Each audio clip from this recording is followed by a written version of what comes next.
সবচেয়ে বরকতময় বিয়ে ওই বিয়ে যেই বিয়েতে খরচ কম। শুনতেছেন? হ্যাঁ, আমলের নিয়তে শুনেন। ফাতিমা রাদিয়াল্লাহু তাআলা আনহার সাথে সাইয়েদনা আলীর বিয়ে হলো। ফাতিমাকে যে বিষ্ণু বললেন, আলী আমার কাছে এসে তোমার কথা বলেছে, তুমি কি রাজি? ফাতিমা কোনো কথা বলে না। আবার জিজ্ঞেস করা হলো, কথা বলে না। ফাসাকাতাত, চুপচাপ। তিনবার বিশ্বনবী জিজ্ঞেস করলেন, তিনবারই চুপচাপ। আসুকুতু নিসফুর রিদা, মেয়েদের চুপ থাকা সম্মতির অর্ধেক। জোরে কোন ঠিক কিনা?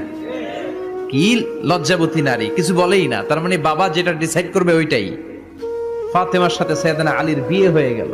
সামান্য কিছু কাপড় পেয়েছেন, সামান্য কিছু দিরহাম পেয়েছেন, সামান্য কিছু মহরানার বিনিময়ে বিশ্বনবীর কন্যা সাইয়্যিদাতু নিসাই আহলিল জান্নাহ, সব নারীদের সর্দারিনী, যে ফাতেমা জান্নাতের দরজার ভেতরে ধাক্কা না দিলে কোনো নারী জান্নাতে প্রবেশ করতে পারবে না।